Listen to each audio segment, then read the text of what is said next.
예, 이번 주 새벽 기도의 스케줄을 알려드리겠습니다. 예, 연말 연시 이제 이때 되면은 눈도 오고 또 뭐 성탄, 송구영신 이런 여러 가지 행사로 인하여서 새벽 기도 좀 스케줄이 조정이 필요한데요.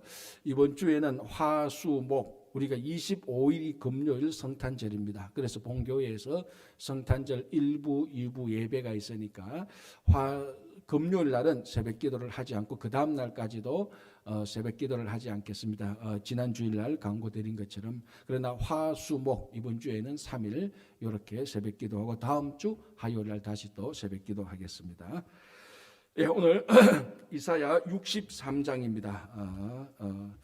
63장은 하나님께서 먼저 이방인들을 심판하는 그런 모습이 나타납니다. 그게 이제 63장 1절에서 6절까지 나타나는데요. 먼저 1절을 제가 읽어드리겠습니다. 이렇게 되어 있습니다.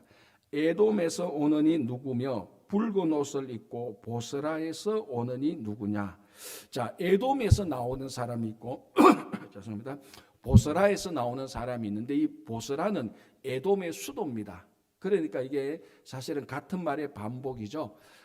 에돔에서 나오니 누구냐, 보스라에서 나오니 누구냐. 이 말은 에돔에서 나오는 것을 강조하기 위하여서 두 번, 그리고 한 번은 이제 보스라로 수도의 이름을 변경해서 그렇게 얘기하는 겁니다. 그러니까 이게 굉장히 좀 강조된 그런 표현입니다. 그러니까 이 에돔에서 나오는 사람이 도대체 누구냐, 저 사람이 누구냐. 이제 1절을 보면은 화려한 붉은 옷을 입고 나왔다라고 말합니다. 자, 그런데 이제 이 선지서에 많은 문학적인 상징들이 많이 있지 않습니까? 이것도 어떤 그런 문학적인 상징에 포함되는 건데, 화려한 붉은 옷을 입고 왔다. 이것이 무엇을 의미하는가 하면은 3절 끝부분에 대해 보면은 이런 내용이 있습니다. 그들의 선혈이, 그들의 피 말이죠. 그들의 많은 피가 내 옷에 튀어 내 의복을 다 더럽혔음이니. 그러니까 여기서 화려한 붉은 옷, 우리 1절에서 에돔에서 오는이 누구며 붉은 옷을 입고 보스라에서 오는이 누구냐, 그의 화려한 의복 큰 능력으로 이렇게 했는데, 이 화려한 붉은 옷은 결국 심판할 때, 다른 대적들을 징계할 때 그 대적에서 튀어나오는 피가 심판자의 옷에 흥건하게 묻혔다는 것입니다. 그래서 붉은 옷이고 뭐 한두 핏방울이 묻은 게 아니고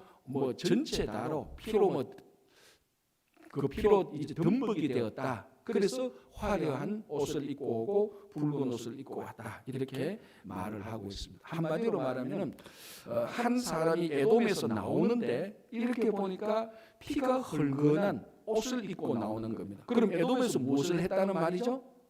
에돔을 심판했다는 거죠. 에돔을 징계했다는 겁니다. 에돔을 징계하고 나오니까 얼마나 이 징계가 심했는가 하니까 이 징계했던 사람의 옷에 피가 다 철철 넘치도록 피가 묻어 있을 정도로 징계를 확실하게 했다는 것입니다. 자, 어디에서 나오는 사람? 에돔. 자, 에돔은 여러분 잘 아시다시피 에돔의 원조를 쭉 따라가면 누구였죠? 에서였죠. 에서야 당연히 야곱의 쌍둥이 형 아닙니까? 그러니까 이게 이삭까지도 쭉 올라가면은 야곱과 에서는 원래 형제였고, 그래서 우리가 창세기 출애굽기만 보더라도 하나님께서는 이 에서의 후손으로 이어진 에돔 족속을 이스라엘과 형제 국가로 하나님께서 인정하고 있었습니다. 그런데 우리 잘 아시다시피 출애굽할 때 이 이스라엘 백성들이 에돔 족속들이 거하고 있는 그 땅을 가로지르지 않으면 빙 둘러가야 될 큰 고된 일을 행해야 될 때가 생겼습니다. 그래서 이스라엘이 에돔 족속에게 야, 우리가 너희 길을 좀 지나가게 해달라. 대신 어떤 것도 해치지 않겠다. 우리 백성들이 우리말로 하면 좌우 보지 않고 앞으로만 똑바로 지나갈게. 이삭 하나도 죽지 않겠다. 똑바로 지나갈 테니까 야, 우리 길 좀 지나가게 하자. 그럼 너무 힘들다. 자, 이때 에돔이 어떻게 합니까? 노라고 대적했고, 노라고 대답을 했고, 그뿐만 아니라 이스라엘을 대적해서 공격했습니다. 그러니까 형제 국가로 하나님께서 이스라엘과 에돔을 형제 국가로 인정하고 있는데 형제 국가인 에돔이 이스라엘에게 길을 터주는 것은 아니다 할지라도 오히려 대적해서 공격을 했습니다. 그걸 하나님이 기억하고 있었습니다. 그래서 하나님께서 이 에돔은 언젠가는 하나님의 때가 되면은 징계하시리라고 작정을 하고 있었습니다. 그 오늘 그 징계하는 그런 상징의 의미에서 에돔이 나오고요. 하나 성경 지식을 물어보겠습니다. 이 에돔을 심판하는 내용으로만 된 책이 한 권 있습니다. 성경 66권 가운데 어느 책이겠습니까? 이게 오바댜입니다. 오바댜는 아주 짧은 내용인데 오바댜 내용은 전체 다 에돔을 심판하는 내용으로만 되어 있습니다.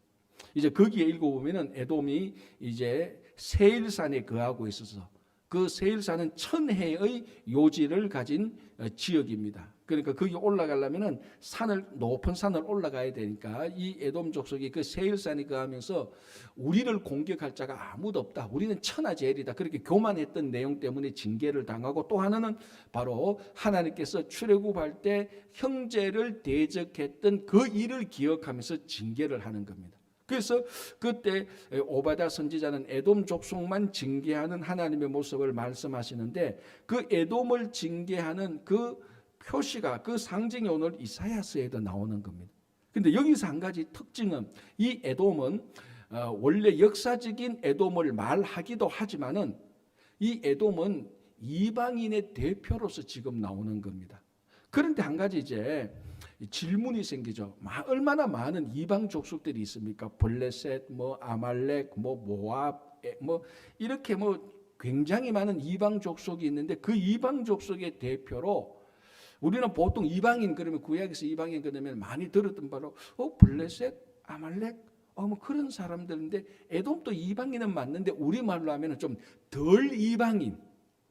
왜냐면 쭉 따라 올라가면은 야곱과 에서가 같은 형제였으니까 덜 이방인으로 생각하고 있는 이 에돔 족속을 하나님께서 이방인의 대표로 세워서 지금 징계를 하고 있는 것입니다. 자, 여기서 이제 그 이유가 첫 번째 이제 제가 조금 전에 말씀드린 것처럼 형제를 대적했던 것을 하나님께서 굉장히 하나님께서 심각하게 보고 있습니다. 그거는 바로 형제를 대적해서 공격한 것은 전형적인 이방인, 나쁜 이방인들이 하는 일이라고 하나님은 생각했습니다. 자, 그러면 우리가 이 성경을 볼 때에 특별히 구약 성경은요, 형제 자매 간에 화목하게 살아가는 것을 하나님은 굉장히 중요하게 보고 계십니다. 그래서 시편 133편에 뭡니까? 형제와 연합하여 자매하는 것이 얼마나 아름다운가. 아론의 수염에 아론의 수염에 기름이 흘러내림하고 같고 그러니까 헐몬에 이슬이 내려서 생명의 물이 내려오는 것과 같다 그랬습니다. 뭐가? 형제 자매가 서로 연합해서 사랑하는 것이. 그만큼 하나님은 형제 자매가 연합하는 것을 굉장히 중요하게 보고 있는 것입니다. 여러분 아시다시피 창세기에 아브라함, 이삭, 야곱, 요셉 있잖아요. 특히 아브라함, 이삭, 야곱은 3대 족장입니다. 우리가 창세기에 나온 3대 족장은 안타깝게도 3대 족장의 아들 가운데 그 자녀들 가운데 아들 간의 싸움과 불화가 심각한 관계가 없는 집안은 하나도 없습니다. 아브라함요, 이삭과 이스마엘, 그리고 이삭의 야곱과 에서, 그리고 야곱의 12아들 무지무지하게 싸웠습니다. 이건 그냥 우리끼리 어릴 때 중고등학교 때 어릴 때 남자 아니면 여시개들이 서로 좀 찢고 뽑고 싸우는 그 사춘기의 갈등 때문에 싸우는 정도가 아닙니다. 이 정도가 아니고 살인하는 정도였습니다. 살인하는. 그러니까 이게 한 집안에 한 피를 물려받은 형제가 서로 살인할 정도로 싸우는 것. 이것이 우리 창세기를 통하여서 분열된 가정을 보여줍니다. 이 원조가 어디입니까? 가인과 아벨이죠. 원조가 바로 거기서 나오는 거예요. 그래서 하나님은 성경을 보면 형제 자매들이 한 가정의 한 피를 물려받은 형제 자매들이 화목하게 지는 것을 하나님께서 성경을 보면 그거 귀중한 복으로 보고 있는 것입니다. 아주 귀중한 복으로. 근데 이것을 정면으로 어겼던 사람이 바로 에돔이거든요. 그래서 하나님께서 이런 나쁜 하나님을 섬기지 않는 이방인들이나 하는 일인데 에돔이 그 일을 했거든. 그래서 하나님께서 마음이 품고 있으면서 에돔 족속들을 지금 나중에 오바댜 때 본격적으로 심판을 하지만 이 이사야서에도 이방인의 대표로 에돔 족속을 말하고 있는 것입니다.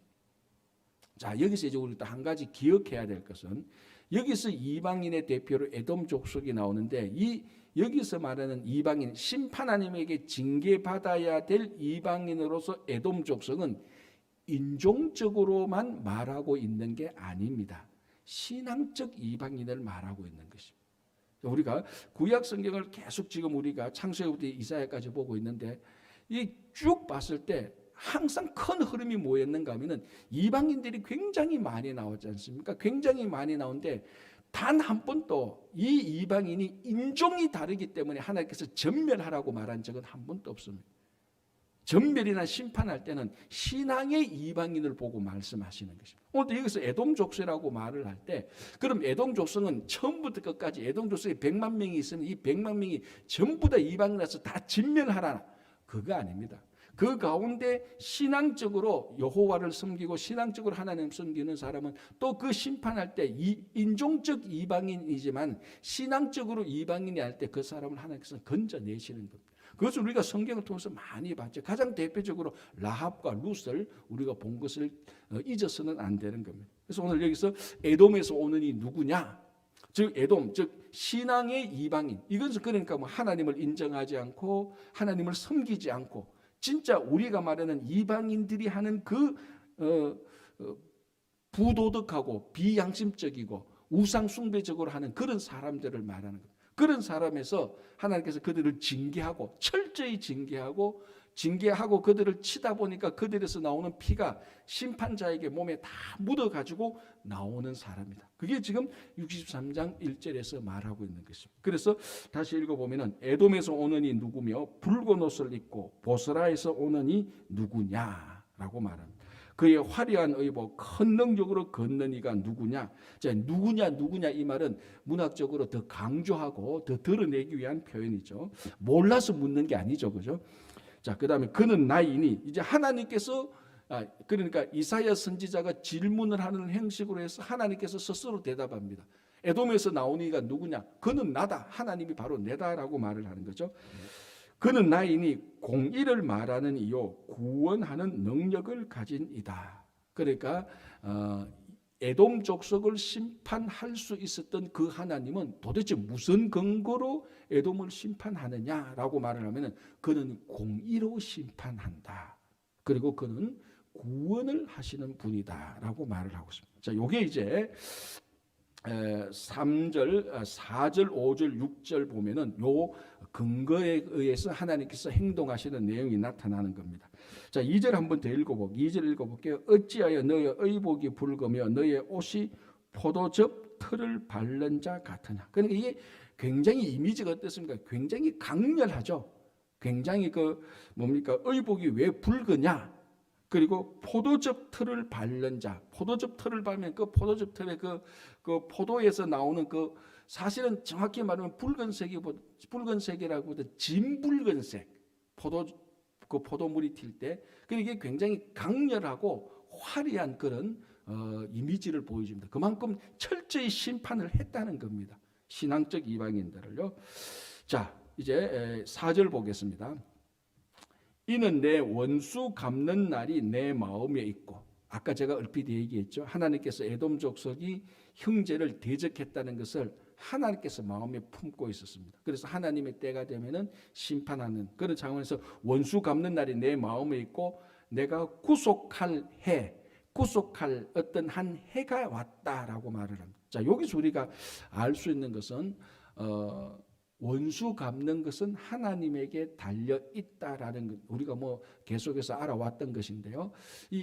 원수 갚는 것이 하나님의 소관에 있다는 것은 무엇을 의미하는가 하면은 원수 갚는 정권을 하나님에게 가지고 있고 우리의 원수조차도 우리가 갚는 것이 아니고 하나님께서 가지고 있다는 정권을 말하는 것이고요.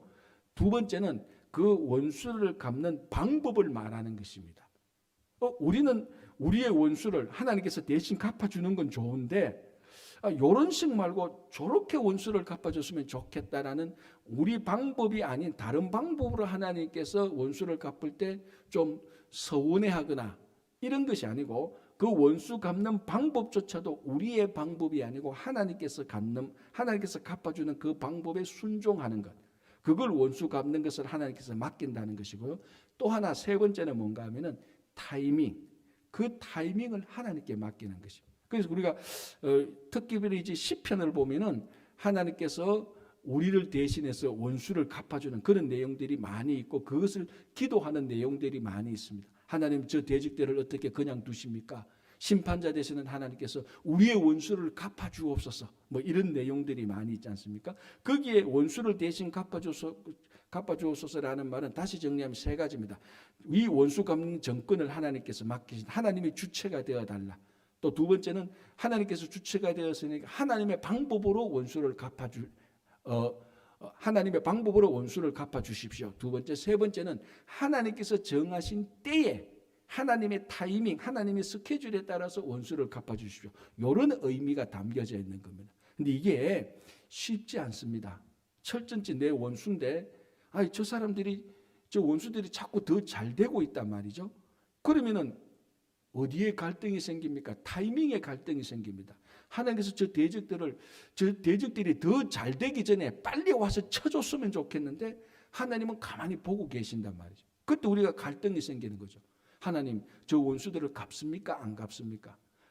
그러나 우리가 하나님께 원수 갚는 것을 맡겼다는 것은 원수들이 잘 되고 있어도 하나님께서 하나님이 정하신 타이밍이 있으니까 이 원수를 갚을 것이다. 내가 볼 때는 지금 원수들을 쳐야 되는데 하나님께서는 안 치고 있을 때 우리는 갈등이 생기는 거예요. 그러나 하나님은 공의의 하나님이고 구원의 하나님이고 전지전능하신 하나님께서 내가 100% 맞다고 생각하는 타이밍조차도 100% 아닐 때가 100%입니다. 들으시죠? 하나님이 타이밍을 정해놓은. 그래서 오늘 여기서 보면 이는 내 원수 갚는 날이 내 마음에 있고 내가 구속할 해가 왔으나, 이 구속할 해가 왔다 그럽니다. 이제 하나님께서 구속할 해가 왔는데 심판하려고 보니까 도와주는 사람이 없어요. 그래서 4절, 5절, 6절 보면 하나님께서 혼자 다 심판을 하셨다라는 말이 나옵니다. 그러니까 이 말은 하나님께서 혼자 심판을 넉넉히 할 수 있는 능력을 가지신 분이라는 것입니다. 하나님께서 우리말로 하면 심판 같이 하자 보니까 같이 심판할 사람이 없어. 그래서 하나님께서 혼자 다 하셨다는 겁니다. 혼자 다 하실 능력이 있기 때문에 혼자 다 하셨다는 거예요. 그리고 또 하나는 심판의 주체가 하나님이라는 것은 하나님만이 심판할 자격이 있다는 것입니다. 그게 이제 세상 사람들은 잘 이해 못하죠. 당신의 원수는 당신이 갚으시오라고 이렇게 말할 수 있을 겁니다. 세상 사람들. 당신의 복수는 당신이 해야지 왜 하나님께 맡깁니까? 라고 이렇게 말할 수 있는 것입니다. 그러나 우리는 이 원수 갚는 것, 심판권은 하나님께서 우리에게 안 주셨어요. 하나님이 그대로 가지고 계십니다. 그래서 그럼 그 하나님을 우리가 어떻게 믿을 수 있느냐? 하나님만 우리가 믿을 수 있는 것입니다. 하나님은 공의의 하나님이요. 그 심판을 하면서 징계를 하면서 믿는 자들은 따로 구원하시고, 그리고 그 심판에 가장 그 어떤 대적이라도 어떤 강한 대적이라도 능히 물리칠 수 있는 전능하신 하나님만이 심판할 수 있습니다. 그렇죠? 자, 이제 7절부터는 63장 1절에서 6절은 신앙적 이방인의 대표가 되는 에돔 족속을 심판하는 것을 얘기를 했습니다. 그런데 63장 앞에 62장을 보면은 시온을 회복하는 것을 말씀했어요. 사실 우리가 지난주에 한 2, 3일 우리가 새벽기도 쉬다 보니까 62장을 까마득하게 잊어버렸는데 62장 마지막 부분은 시온을 회복하는 내용이 나왔습니다. 그리고 63장에 시온을 회복하는 것과 동시에 이방인의 대표가 되는 에돔 족속을 징계하는 내용이 나왔습니다. 그리고 63장 7절에 다시 한번 이스라엘을 언급하고 있습니다. 자, 7절 볼게요. 이렇게 되어 있습니다. 내가 여호와께서 우리에게 베푸신 모든 자비와 그의 찬송을 말하며 그의 사랑을 따라 그의 많은 자비를 따라 이스라엘 집에 베푸신 큰 은총을 말하리라. 자, 이방인은 하나님께서 징계하셨고 대신 하나님의 자녀였던 이스라엘에게는 하나님의 큰 은총을 베푸시겠다고 말씀하십니다. 그러니까 이방인들과 하나님의 자녀들, 자, 이 이방인은 인종적 이방인이 아니라 그랬습니다. 신앙적 이방인, 우상을 숭배하고 하나님을 무시하고 형제 자매들하고 형제 자매를 대적처럼 원수처럼 여기는 이런 사람들, 이방인. 이 이방인들은 하나님께서 징계하시는 반면에 반대편에 비교 대조해서 보여주시는 하나님의 자녀들에게는 큰 은총을 베푸시는 것을 보여줍니다. 자, 이게 심판 때에 원수들에게는 징계지만 하나님의 자녀에게는 회복하는 은총이 일어나는 것하고 똑같은 패턴입니다. 자, 그래서 여기서 은총을 베풀어 주신다라고 말을 하는데 하나님의 은총, 은혜. 자, 우리가 은혜라고 말하면 제일 쉽게 말하면 전혀 받을 자격이 없는, 받을 자격과 자질이 없는 그 사람에게 큰 선물을 주는 것을 쉽게 말해서 우리가 은혜라고 말을 합니다. 자, 그러면 이 하나님의 전적인 은혜는 어디에서 나오는 겁니까? 오늘 여기 보니까 그의 사랑을 따라, 그의 많은 자비를 따라. 그러니까 하나님의 큰 은혜는 우리가 다 갚을 수 없는, 우리가 다 이해할 수도 없는 하나님의 그 큰 은혜는 하나님의 무한하신 사랑과 자비에서 나오는 겁니다. 그러니까 은혜의 원천은 하나님의 사랑과 자비입니다.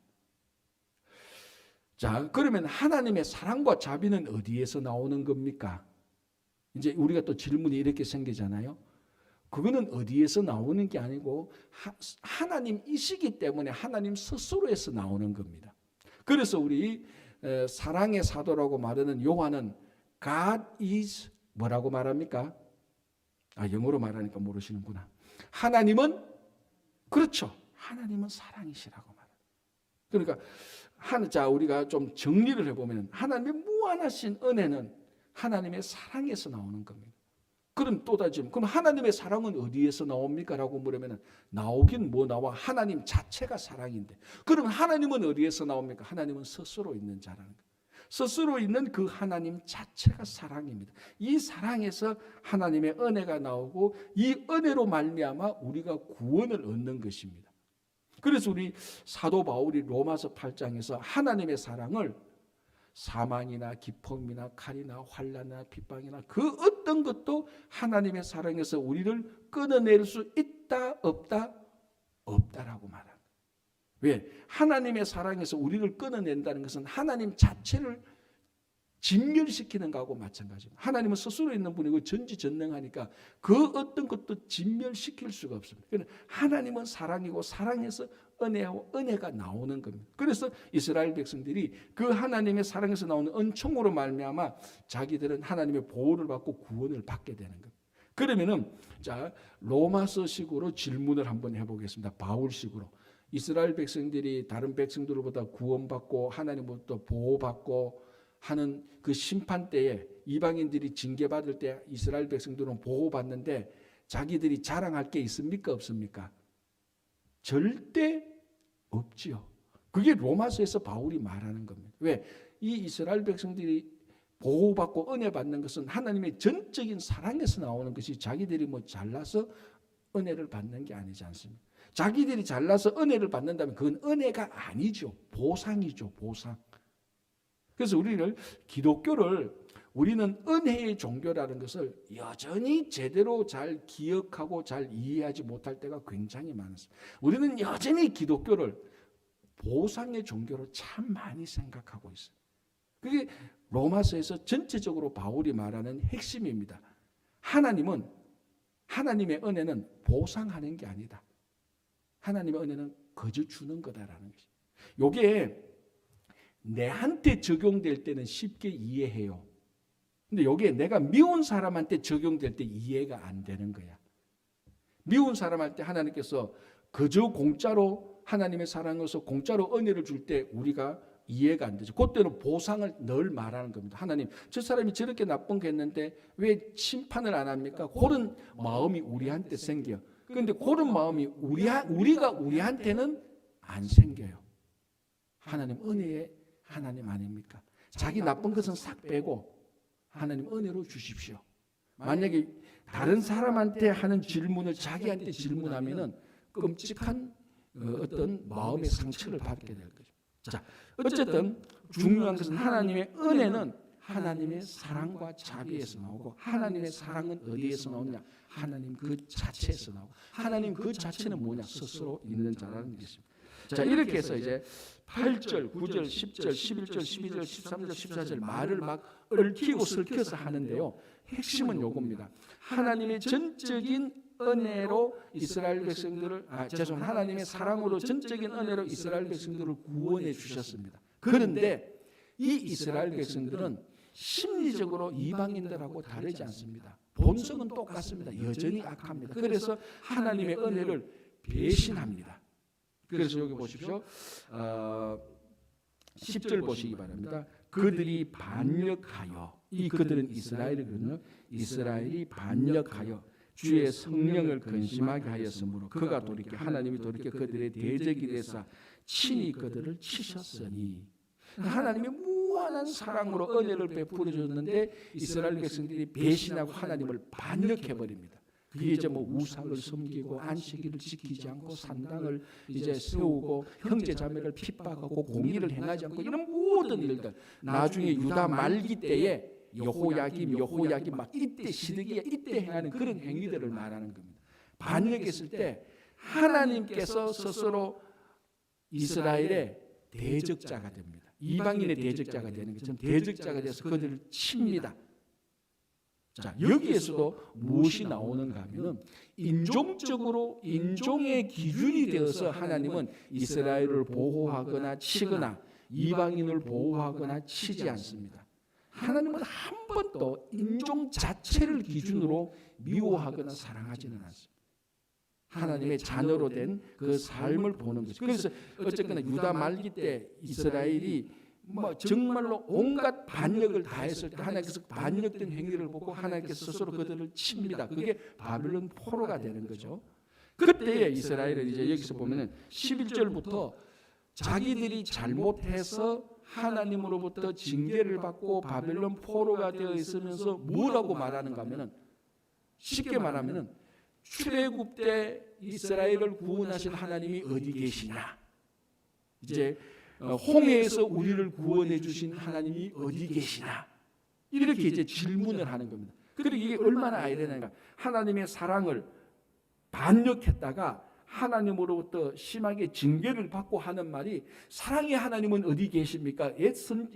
옛날에 우리 선진들을 그 대적의 손에서 구원해 주신 하나님이 어디 계십니까? 또 이렇게 한탄을 하고 있단 말이죠. 그러니까 이게 모순 덩어리예요. 이스라엘 백성들은 모순 덩어리인데 이 모순 덩어리가 우리하고 똑같습니다. 우리의 삶을 말과 행위와 하나님이 주신 은혜를 비교 대조해서 분석해 보면요, 이게 사람이 아니고 피조물이 아니고 모순 덩어리입니다. 모순 덩어리. 우리하고 똑같아요. 그러니까 자기들이 하나님의 놀라운 사랑을 반역해놓고 반역해서 하나님한테 징계를 받으면서 아니 하나님의 사랑은 어디 있습니까? 또 이렇게 묻는 거하고 똑같다니. 자, 그럼에도 불구하고 14절에 하나님께서 또 그들에게 대답을 하십니다. 13절 끝에 보십시오. 이제 어디 계시냐? 그래서 10절, 11절, 12절, 13절까지는 어디 계시냐는 말이 3번, 4번 계십니다. 사랑의 하나님이 어디 계시냐? 어디 계시냐? 하나님은 왜 우리를 치는가? 자기들이 잘못해놔놓고 하나님의 사랑을 배반해놓고. 자, 그때에 대한 질문이 그 질문에 대한 답이 14절에 나옵니다. 여호와의 영이 그들을 골짜기로 내려가는 가축같이 편히 쉬게 하셨도다. 주께서 이와 같이 주의 백성을 인도하사 이름을 영화롭게 하셨나이다 하였느니라. 그래서 이런 14절을 읽어보면요, 참 하나님은 속도 좋다라는 생각이 나올 수밖에 없습니다.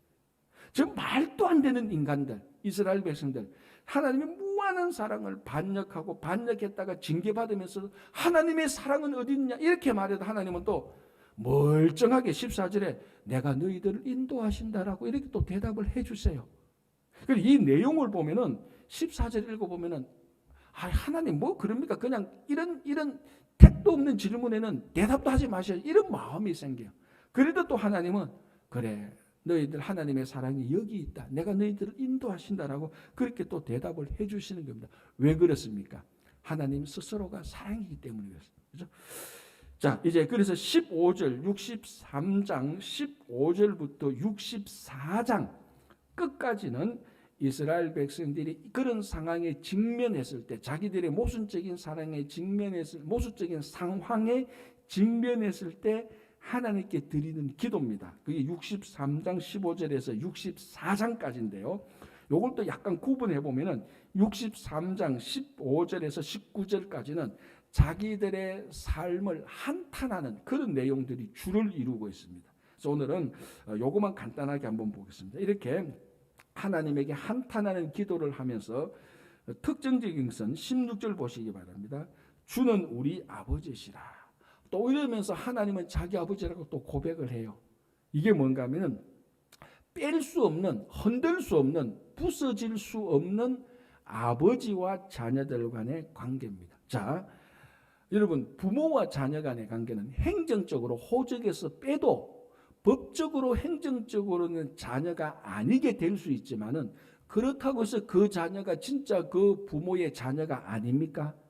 아니잖아요. 또 법적으로 행정적으로 국가나 어떤 그 단체에서 당신은 법적으로 행정적으로 이 사람의 자녀가 아닙니다라고 말은 할 수가 있어요. 그렇다고 해서 이 자녀가 그 부모의 자녀가 아닙니까? 맞잖아요. 그거하고 똑같아요. 그러면서 16절에 이스라엘 백성들이 주는 우리 아버지시라. 하나님의 사랑을 받고 반역했다가 하나님으로부터 심판을 받고 또 하나님 어디 계십니까? 이렇게 한탄할 때도 여전히 또 이스라엘 백성들은 그래도 우리가 반역을 하든 하나님이 우리를 치든 하나님은 우리 아버지입니다라는 이 관계가 영원토록 끊기지 않는 겁니다. 그래서 하나님은 우리 아버지. 그래서 성경에서 하나님과 이스라엘 백성들과의 가장 기본적인 관계 중에 하나가 아버지와 자녀와의 관계입니다. 이 관계 때문에 누구나 흔들 수 없는 이 관계 때문에 사실은 자녀된 이스라엘 백성들이 살아가는 겁니다. 그거를 어렵고 힘들 때에 번뜩번뜩 정신 차릴 때 이스라엘 백성들이 고백하는 겁니다. 그래서 오늘도 보면 주는 우리 아버지시라. 자, 이런 아버지가 그런 어려움에 처할 때 이스라엘 백성들에게 무엇을 해주냐? 16절 끝에 보면은 옛날부터 주의 이름을 우리의 구속자라 하셨거늘. 그렇죠. 호적에서 빼진 아들이든 호적에 있는 아들이든 자기가 낳은 자식이 죽음의 위험에 처하면은 그 아버지는 또 그 자녀를 구원해내는 겁니다. 그걸 지금 말하는 거죠. 그래서 이제 17절, 18절, 19절을 보면 자기들이 처해 있는 어려운 상황을 말하는데 18절 보면은 이렇게 되어 있습니다.